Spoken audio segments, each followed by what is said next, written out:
Dios les bendiga, muchachos. ¿Qué tal? Un gusto saludarles. Bienvenidos ya a la clase. Bueno, en este periodo ya estamos por culminar. Tenemos esta clase y la próxima y terminamos el periodo. Luego vienen los exámenes. Es bien importante que podamos perseverar en eso. En la tercera clase van a ser los exámenes. Espero que estén ahí pendientes de todo, y pues vamos a estar también recibiendo los resúmenes de las lecciones que ya les indiqué que me van a resumir, que lo van a convertir en PDF. Así que bueno, vamos a iniciar hoy, ya que hoy la lección es un poco extensa. Vamos a procurar resumirla en algunos detalles importantes, así que yo los invito para que oremos y pongámosle en las manos al Señor todo lo que vamos a hacer en esta hora. Padre, que estás en los cielos, gracias te damos por la oportunidad que nos concedes. Gracias por la dicha grande que tú nos permites poder estar enseñando tu palabra, pero sobre todo hacer que nuestros estudiantes puedan estar aprendiendo las lecciones, no solo de tu palabra, sino de diferentes materias que se están desarrollando. Te pedimos tu sabiduría, te pedimos tu entendimiento y sobre todo un corazón manso, resistible para poder recibir todas las cosas. En el nombre de Jesús, amén y amén. Qué bueno, se nos vino la lluvia, está muy fresco, no tan fresco, pero esperamos en el Señor nos bendiga. Muy bien, vamos a la página 148 y vamos a abordar la lección número 70, y es la perseverancia de los santos.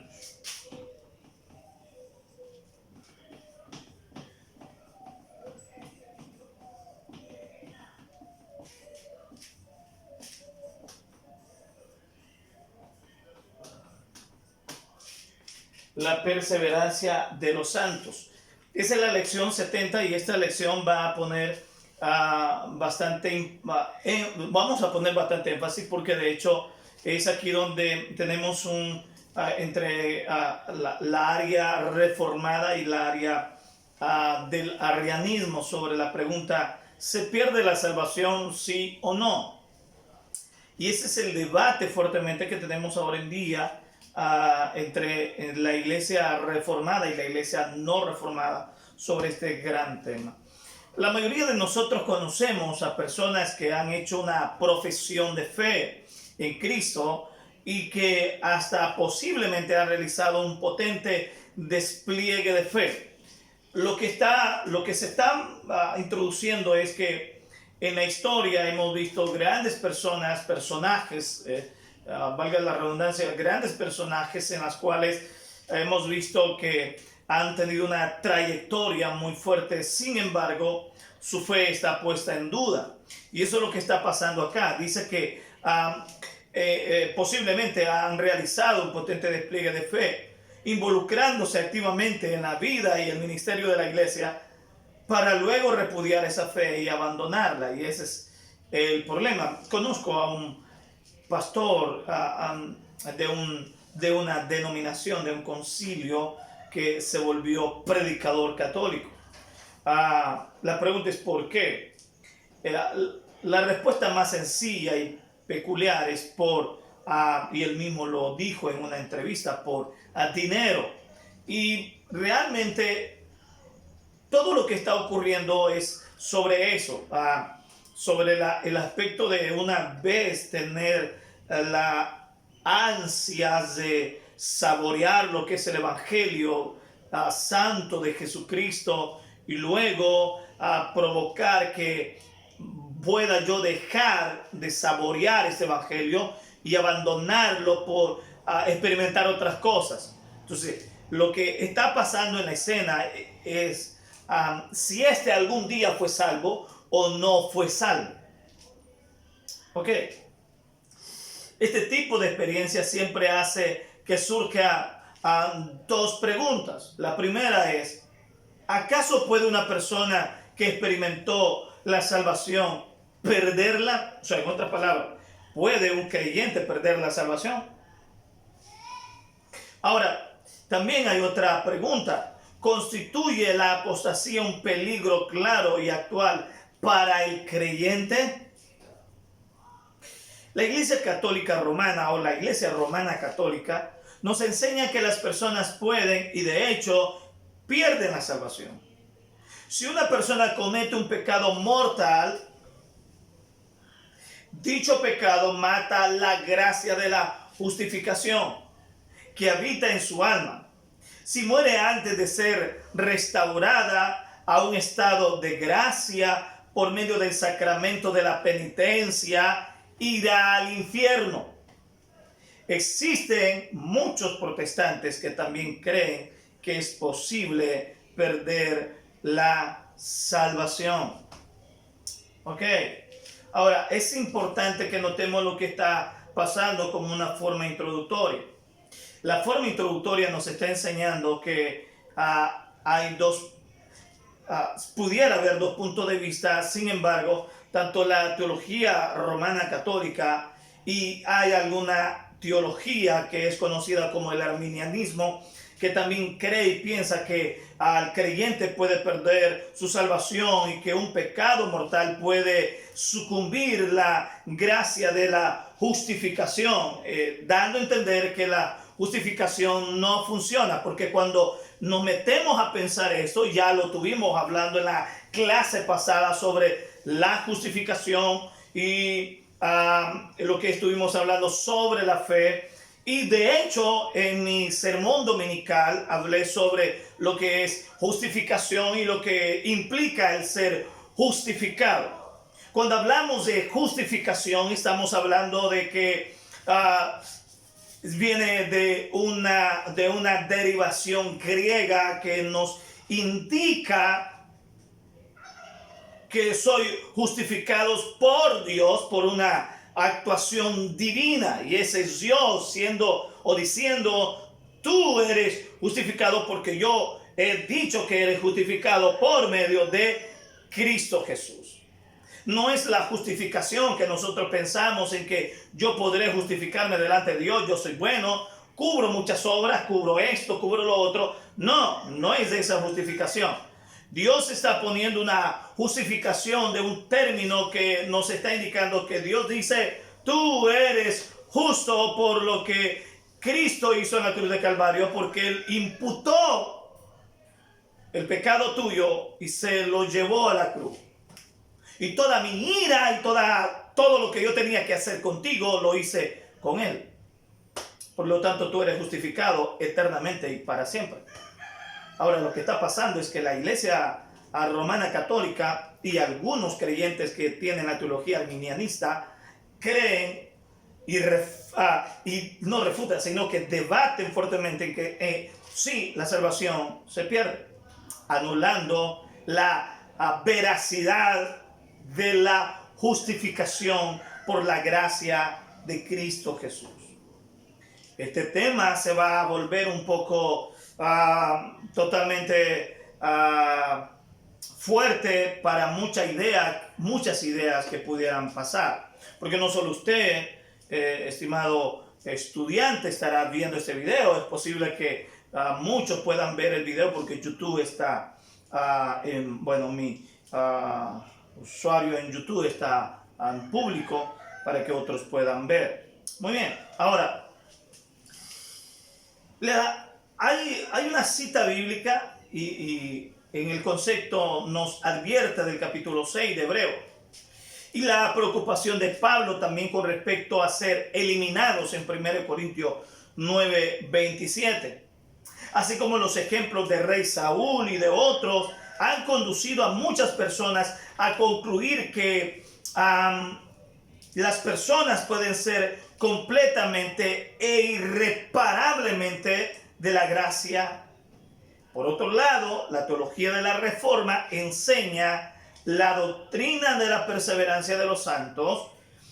Esta doctrina también es conocida como la de la seguridad eterna. Muy bien, voy a detenerme ahí y vamos a responder la pregunta que tenemos arriba.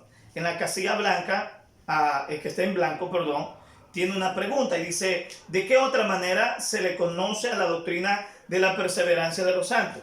La respuesta la tenemos acá. Se conoce como la seguridad eterna. Pongan ahí en el cuadro: la seguridad eterna. Note lo que está pasando.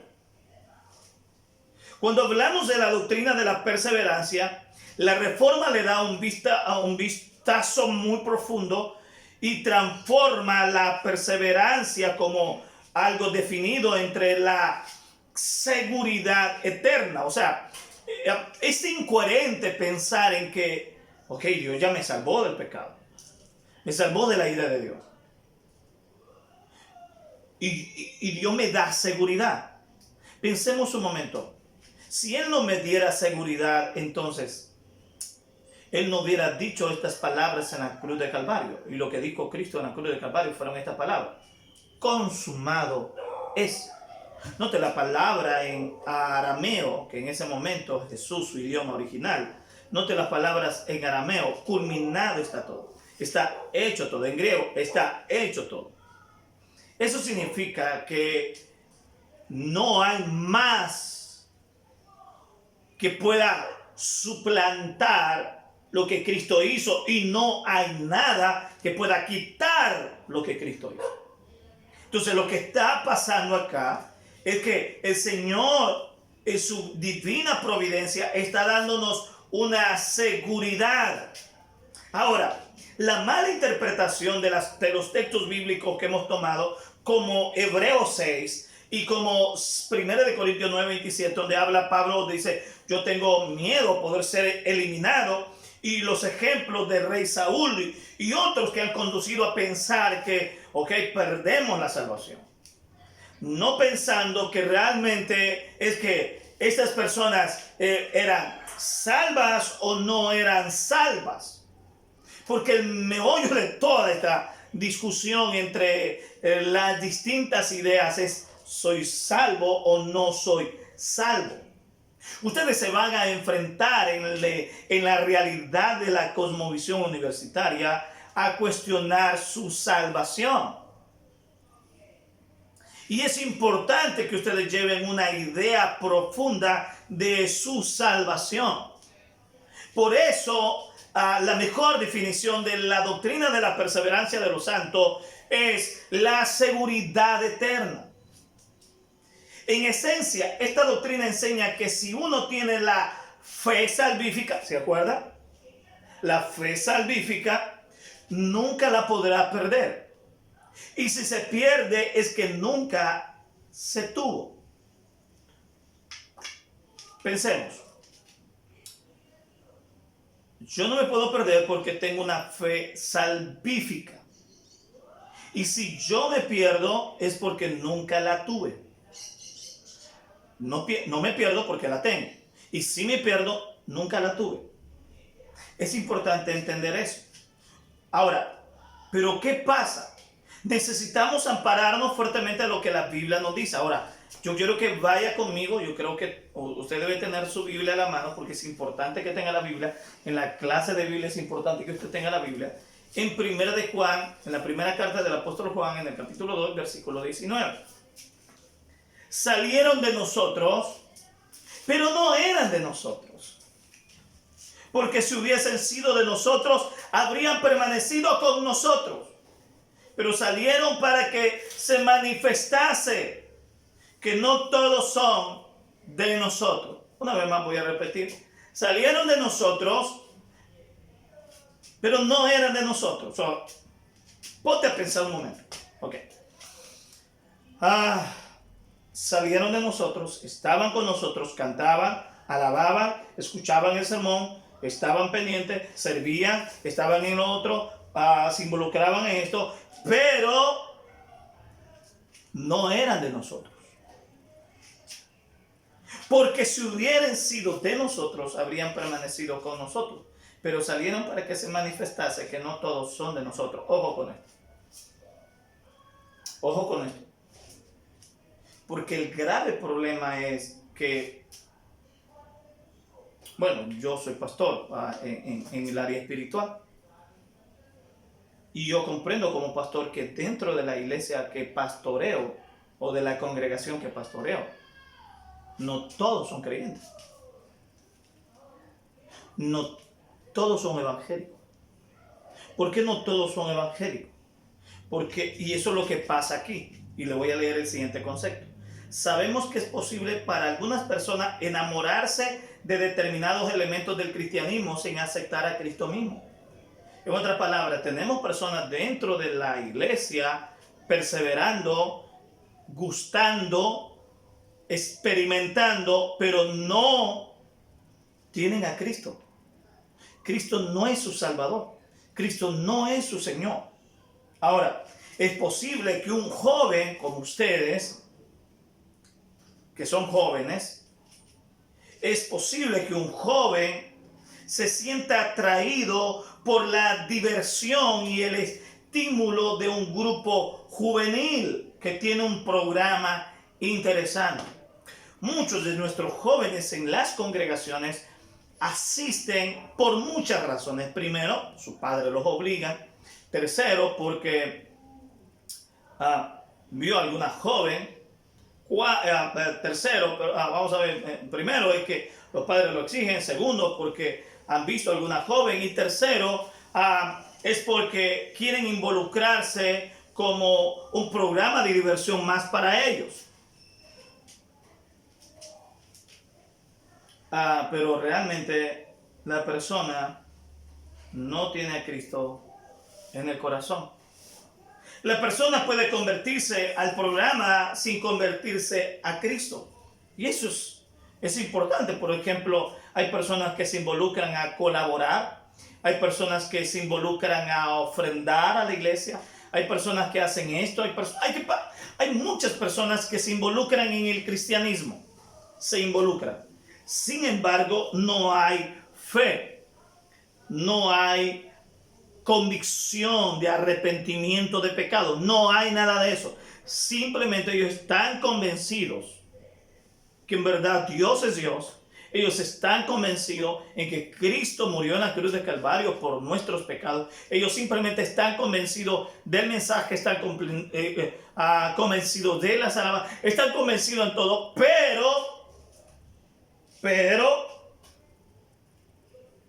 el gran detalle importante es que no están convertidos a Cristo Jesús.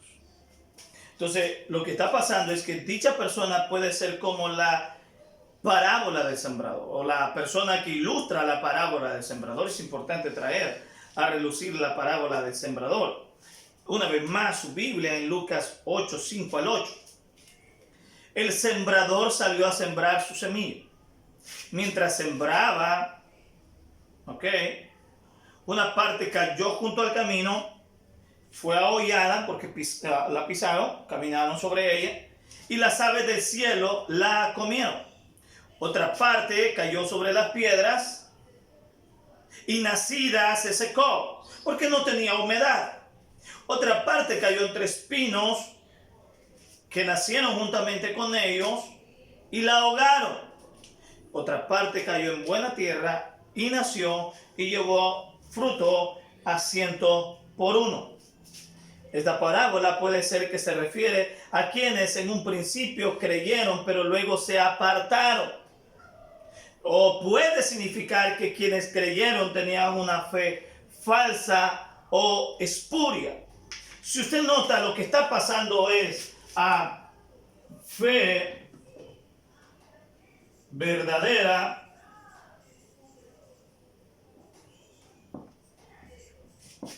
versus fe falsa. En la fe salvífica vimos eso, fe salvadora y fe falsa. ¿Cómo sostiene la teología de la Reforma? Solamente la semilla que cae en la buena tierra puede dar el fruto de la obediencia. Jesús nos dice que estas personas que escuchan su palabra son las del corazón bueno y recto. Eso lo dice en el verso 15 del capítulo 8 de Lucas que estamos leyendo.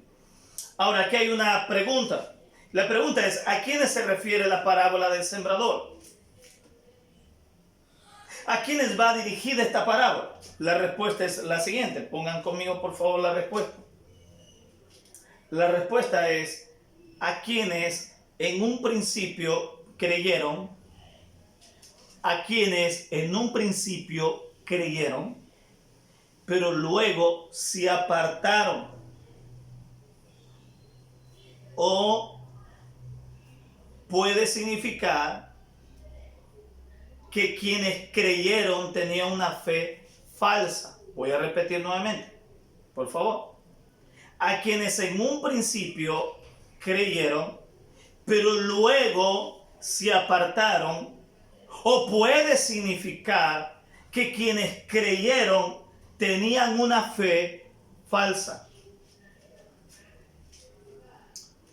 Volvemos nuevamente a retomar. Mire cómo las lecciones vienen encadenando para fortalecer su fe, por favor. Pensemos de esta manera. Pensemos en su alma y pensemos en la universidad. ¿Ok?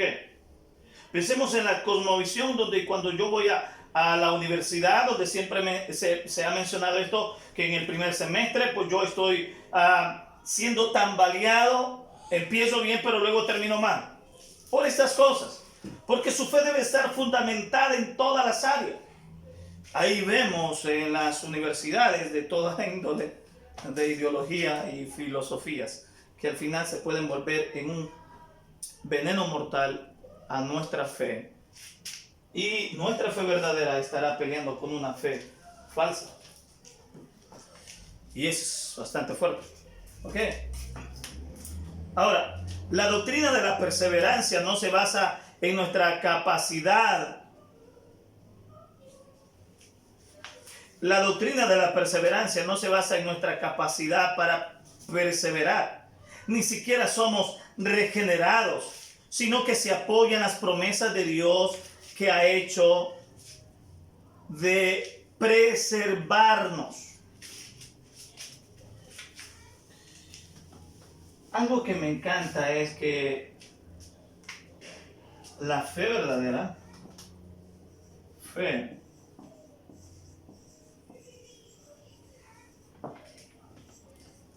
la fe verdadera se basa, y eso es lo que está pasando acá, se basa en la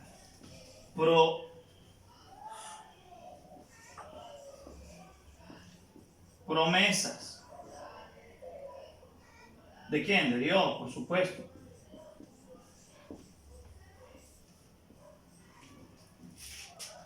La fe verdadera se basa en las promesas de Dios. ¿Para qué? ¿Para qué se basa en las promesas de Dios? Sí, correctamente, para preservarnos.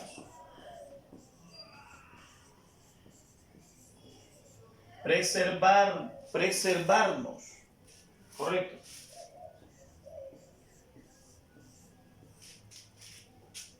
Una fe verdadera está basada en las promesas de Dios para preservarnos.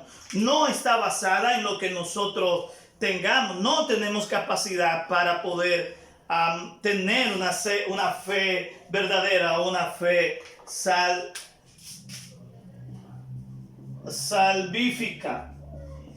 Volvemos nuevamente al tema de la fe salvífica de la clase anterior, pero es importante volverla a traer, porque es importante que podamos entender la perseverancia de los santos o la seguridad eterna. Esta es conocida, la perseverancia de los santos y la seguridad eterna. Es importante que ustedes tengan la base segura que Dios nos ha prometido, que a través de la fe salvífica, que está basada en las promesas de Dios, nos preserva. ¿Qué hablamos de preservar? Cuando hablamos de preservar, ¿a qué nos referimos? Ok, respondan.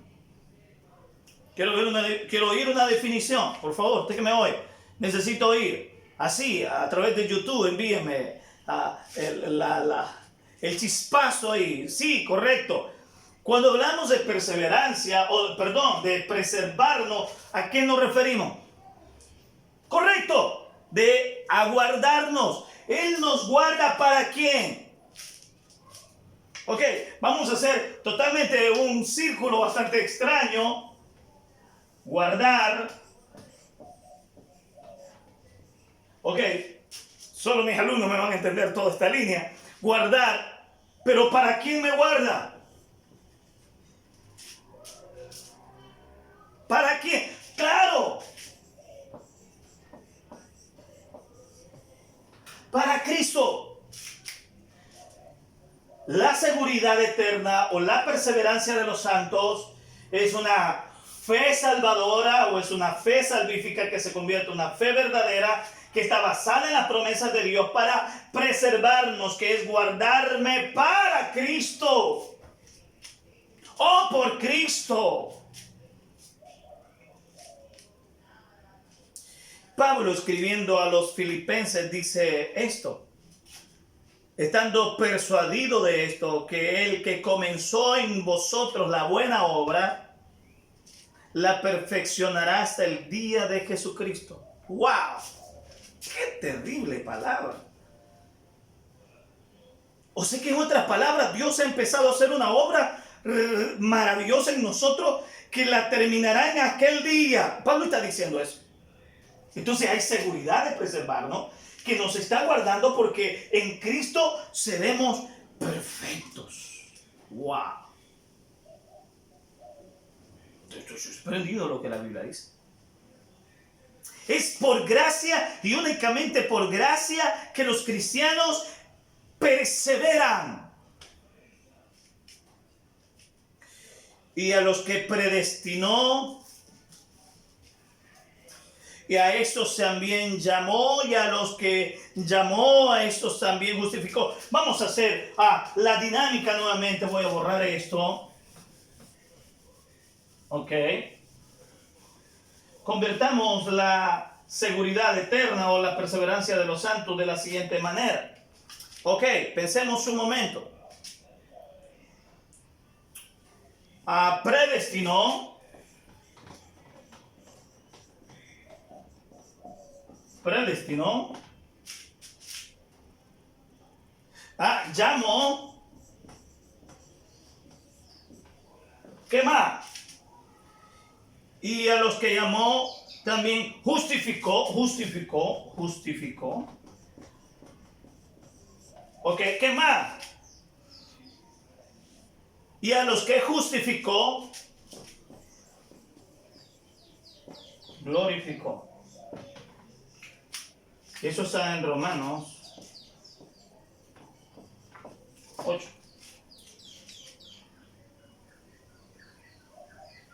8:30. Ok. Pensemos un momento. Hay una cadena. Yo la hice de esta manera. Hay una cadena y la cadena es la siguiente. A los que predestinó, a estos también llamó, y a los que también llamó los justificó, y a los que justificó los glorificó. Note bien, la Biblia dice que antes de la fundación del mundo Dios nos escogió. Predestinación, la doctrina de la predestinación. Dios nos predestinó antes que el mundo fuese. Aleluya. Según le gusta a Alan. Ok. Él nos predestinó antes que el mundo fuese. Y estamos en el mundo. Nacimos, nos creamos y ahí vamos caminando. Y a través de Cristo nos llama.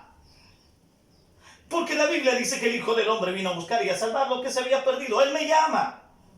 Y luego, después que Él me predestinó y Él me llama, Él hace que yo sea justo por Cristo. Romanos 5:1 dice: justificado pues por la fe.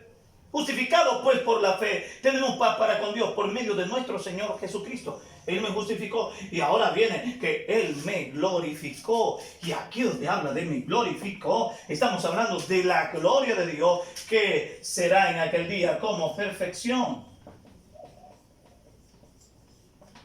Aleluya. Y luego continúa para declarar que ni lo alto, ni lo profundo, ni ninguna otra cosa creada nos podrá separar del amor de Dios que es en Cristo Jesús, Señor nuestro. 8:39 nos está asegurando y nos está diciendo que hay una seguridad eterna a través de la perseverancia de los santos. Ustedes tienen una pregunta ahí al lado, es una casilla que está en blanco y dice: ¿en qué se basa la doctrina de la perseverancia de los santos? ¿En qué está basada? La respuesta que ustedes van a poner es esta: en las promesas de Dios para preservar a los santos. En las promesas de Dios para preservar a los santos. Culmino solo leyendo esto. Tenemos esta seguridad que la salvación es del Señor y somos hechura suya. Él les da el Espíritu Santo a todos los creyentes como una promesa que ha de completar lo que comenzó. También ha sellado a cada creyente con el Espíritu Santo. Nos ha marcado con una marca indeleble y nos ha dado una persona como primer depósito. Y lo que garantiza que cumplirá lo que con la transición o con la transacción, la base principal de esta confianza la encontramos en la obra de Cristo como sumo sacerdote que intercede por nosotros, de la perseverancia de los santos, o conocida como la seguridad eterna. La misma manera que Jesús oró por la restauración de Pedro, pero no por la de Judas. Así ora por nuestra restauración cuando tropezamos y caemos. Podemos caer durante un periodo, pero nunca caeremos del todo e irreparablemente. Jesús oró en el aposento alto cuando estaba con ellos. En el mundo yo los guardaba en tu nombre. A los que me diste yo los guardé y ninguno de ellos se perdió, sino el hijo de perdición, para que la escritura se cumpliese. Juan 18:12. Solo Judas se perdió, porque él era el hijo de perdición desde el principio. Y su profesión de fe había sido espuria, falsa, ficticia. Aquellos que verdaderamente son creyentes no pueden ser arrebatados de la mano de Dios. En argumento sólido, firme, la salvación no se pierde. Y el que se pierde y cae de la gracia de Dios es porque nunca fue salvo, porque nunca tuvo la fe salvífica. Pero los que tienen la fe salvífica, esos se mantienen hasta el fin. ¿Dónde será probada tu fe? En la universidad, en lo social, en la cosmovisión, en donde nos rodea, en donde estamos viviendo. Será puesta a prueba nuestra fe. Señor, gracias por esta lección maravillosa. Te pedimos que bendigas a los muchachos. Gracias por confrontarlos, Señor, confrontarme a mí. Te pedimos que nos ayudes. Gracias por perdonar nuestros pecados. Da sabiduría a estos muchachos. Ayúdales. Irán a la universidad. Te pido que tú puedas levantar de estos muchachos una bendición maravillosa. En el nombre de tu Hijo amado. Amén y amén. Un privilegio maravilloso saludarles. Esperamos que nuestro Dios Todopoderoso les bendiga y nos ayude a poder seguir hacia adelante. Sigamos en casa. Feliz día, bendiciones a sus padres, a toda su familia. Sé que muchos padres están sentados juntamente con ustedes escuchando esta lección. Dios les bendiga a usted, papá y mamá, que está juntamente con su hijo recibiendo también las clases. Es muy importante que podamos aprender todo. Que el Eterno les pueda bendecir grandemente.